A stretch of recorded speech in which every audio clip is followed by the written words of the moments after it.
ఈ రాష్ట్ర ప్రభుత్వం చేస్తున్నటువంటి ప్రజా వ్యతిరేక పాలనకు వ్యతిరేకంగా మరి బీఆర్ఎస్ పార్టీ అధ్యక్షులు మాజీ సీఎం చంద్రశేఖరరావు గారి పిలుపు మేరకు అన్ని జిల్లా కేంద్రాల్లో ఈరోజు పెద్ద ఎత్తున ధర్నాలు జరిగింది. మరి రాష్ట్ర ప్రభుత్వం గత సంవత్సరన్నర క్రితం ఈ ప్రజలను కళ్ళబొల్లి మాటలు చెప్పి మోసపుచ్చి అధికారంలోకి వచ్చి ఈరోజు ఇచ్చిన హామీలను అమలు చేయలేక మరి ఇంకా 2 సంవత్సరాలు సరే ప్రతిపక్షం మీద ప్రతిపక్షంలో విమర్శిస్తేనే కాలం గడుపుతుంది, కానీ ఏ విధమైనటువంటి ప్రజాపాలన చేయట్లేదు. ముఖ్యంగా మరి ఎంతోమందికి మరి గతంలో వాళ్ళే కాంగ్రెస్ మంత్రులు మాజీ మంత్రులు అందరూ కూడా కాళేశ్వరం ప్రాజెక్టు బ్రహ్మాండమైన ప్రాజెక్టు బ్రహ్మాండంగా తెలంగాణ ప్రజలు ఉపయోగపడుతుందని చెప్పిన వాళ్ళే మళ్ళీ నిన్న అసెంబ్లీలో మాట మార్చి ఏ విధంగా మరి చేశారో మరి దాన్ని టైగర్ హరీష్ రావు గారు ఈరోజు ఏ విధంగా దాన్ని అసెంబ్లీలో అందరు కాంగ్రెస్ పార్టీ తరఫున మాట్లాడిన అందరు సభ్యులందరికీ ఒక్కడు సమాధానం ఇచ్చింది. మేము ఆయన్ని అభినందిస్తున్నాం. అంతేకాకుండా మరి రాష్ట్ర ప్రభుత్వం ఈ విధంగానే చేసుకుంటూ పోతే రాబోయే కాలంలో ఇంకా ఇప్పటికే ప్రజా వ్యతిరేకత ఉంది, ఇంకా ప్రజా వ్యతిరేకత వస్తుందని ఈ సందర్భంగా తెలుస్తూ ఈరోజు మా ఉప్పల్ కాన్స్టిట్యున్సీ డివిజన్ 2 ఏఎస్ఆర్ డివిజన్లో మరి మా స్థానిక శాసనసభ్యుడు లక్ష్మారెడ్డి గారు ఇచ్చిన పిలుపు మేరకు మేమందరం ఉప్పల్ సర్కిల్లో వచ్చి ధర్నా కార్యక్రమం పాల్గొనడం జరిగింది. మా ధర్నాలో పాల్గొన్న ఏఎస్ఆర్ డివిజన్ అదేవిధంగా ఉప్పల కార్యకర్తలందరికీ కూడా పేరు పేరున ధన్యవాదాలు తెలియజేస్తున్నాను. ఈరోజు ఈ రాష్ట్రంలో 6 గ్యారంటీలు అమలు చేయాలని చెప్పి ప్రజలు కోరుతుంటే ప్రతిపక్షాల గొంతు నొక్కే ప్రయత్నం చేస్తుంది ప్రభుత్వం. ఇలా దేశవ్యాప్తంగా నేషనల్ మీడియా కాదు ఇంటర్నేషనల్ మీడియాలో కూడా కాళేశ్వరం ప్రాజెక్ట్ ఏందని చెప్పి గతంలో చూపించినది అందరికీ తెలుసు. చాలామంది ప్రశంసలు పొందిన కాళేశ్వరం ప్రాజెక్టు ఇలా ఎంతోమంది రైతులను ఇలా బాగుదేవాలు చేస్తుంటే ఇలా ఇంత పంట పడుతుందంటే కాళేశ్వరం ప్రాజెక్టు ఏమిటే పంట పడుతుంది. గతంలో కూడా ఇదే కొంతమంది మంత్రులు చెప్పారు కాళేశ్వరం ప్రాజెక్టు బ్రహ్మాండమైన ప్రాజెక్టు తెలంగాణ రాష్ట్రంలో భారతదేశంలో ప్రపంచంలో ఇటువంటి ప్రాజెక్ట్ ఎక్కలే అని చెప్పి గతంలో ఎన్నో ప్రశంసలు కూర్చున్న ప్రాజెక్టు ఇలా కేసీఆర్ కడితే ఆ కేసీఆర్ గారి మీద ఇలా ఆకాశం మీద ఉమ్మేసి ఇలా సిబిఐ ఎంక్వైరీ చేస్తున్నారు. సిబిఐ ఎంక్వైరీ ఎందుకు చేస్తున్నారు ఇలా అంటే ఈ యొక్క డైవర్ట్ పాలసీ చేస్తున్నారు రేవంత్ రెడ్డి గారు. ఈ రాష్ట్ర ప్రభుత్వం ఎప్పుడైతే 6 గ్యారెంటీలు అమలు చేయాలి రేపు స్థానిక ఎలక్షన్లో ప్రజలు ఏడా తిరగబోతున్నారని చెప్పి ప్రతిపక్షాల మీద ఈ యొక్క డైవర్ట్ పాలసీ చేస్తే అది మర్చిపోతున్నారని అనుకుంటున్నారు. కానీ ఎప్పుడు మర్చిపోరు. మీరు వేసి 6 గ్యారెంటీలు మీరు తలవంచైనా వసూలు చేస్తారు. నిన్న 6 అడుగుల బుల్లెట్ అసెంబ్లీలో మీరు 20 మంది మాట్లాడిన ఒకే ఒక్కడు మీకు సమాధానం ఇచ్చిన మా హరీష్ రావు చాలు మీ అందరికీ. ఇది రేపు రాబోయే రోజుల్లో కూడా మీకు బుద్ధి చెప్తాం. ఇలా మా అధ్యక్షుడు వర్కింగ్ ప్రెసిడెంట్ ఏదైతే పిలిపించిండో బండారి లక్ష్మణ్ గారు ఆధ్వర్యంలో ఇలా ఉప్పల్లో పెద్ద ఎత్తున ధర్నా చేసినాం. రాబోయే రోజుల్లో కూడా కేటీఆర్ గారు కేసీఆర్ గారు ఏ పిలిపించినా మేము కార్యకర్తలు సిద్ధంగా ఉన్నాం. ఈ ప్రభుత్వాన్ని తలదించేంత వరకు మేము పోరాటం చేస్తామని చెప్పి ఈ సందర్భంగా తెలియజేస్తా ఉన్నాం.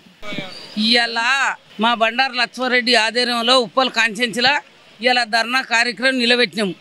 ఎందుకంటే మా హరీష్ రావు కేటీఆర్ ఇచ్చిన పిలుపు మేరకు మా తెలంగాణ ప్రజలు ఉండరో లేరని తెలంగాణకు రేవంత్ రెడ్డి ఏమనుకుంటున్నాడంటే ఇప్పుడు నేనే సీఎంని అంత నాయంకనే ఉండడు అనుకుంటున్నాడు. కానీ ఎవరు లేరు ఆయన ఇంకా అంతా కేసీఆర్ ఎంట కేటీఆర్ ఎంట హరీష్ రావు వెంకనే ఉంటాం. మేము హరీష్ రావుకు సిపి పిలిపించిన కేసీఆర్కు సిపి పిలిపించిన న్యాయబద్ధంగా మాట్లాడతారు, బయటపడతారు.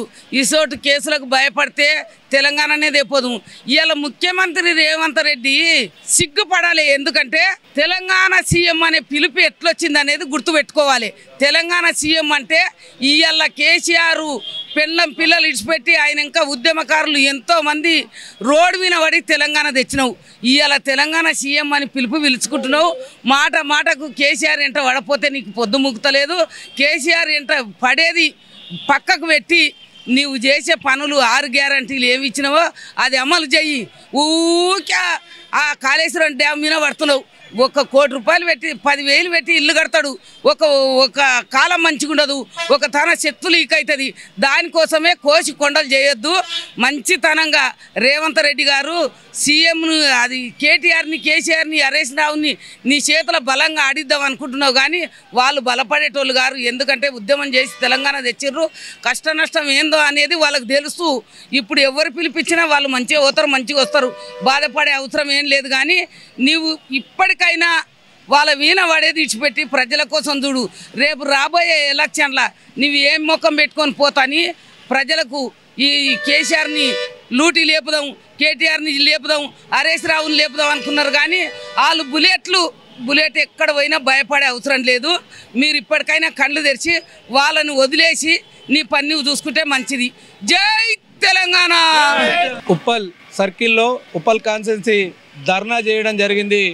ఎందుకంటే భగీరథుడని పేరు తెచ్చుకున్న కేసీఆర్ గారిపైనే ఇలా సిబిఐ ఎంక్వైరీకి ఇచ్చిన ఈ రేవంత్ రెడ్డి గారికి కనువిప్పు కలిగేటట్టుగా ఉప్పల్ కాన్స్టిట్యున్సీ మొత్తానికి ఇక్కడ ఉప్పల్ సర్కిల్లో మా బండారి లక్ష్మారెడ్డి ఎమ్మెల్యే గారి పిలుపు మేరకు మేము ధర్నా నిర్వహించడం జరిగింది.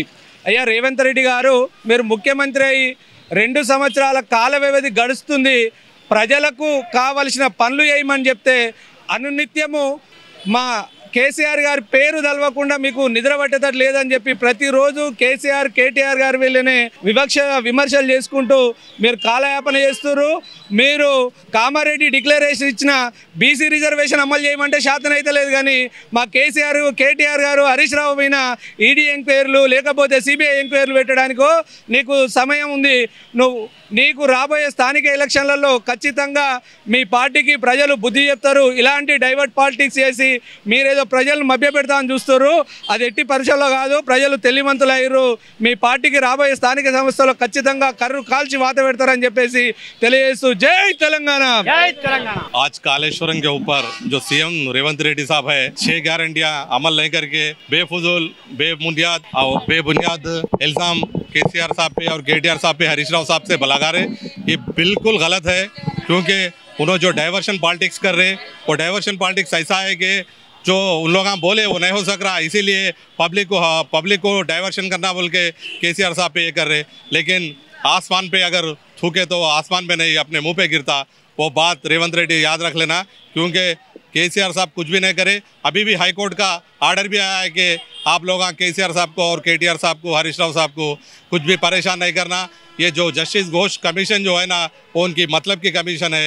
उन लोग उनकी मर्जी में असर का वो रिपोर्ट बना लेके हरासमेंट करने के लिए, लेकिन पूरे तेलंगाना की आवाम केसीआर साहब के साथ है।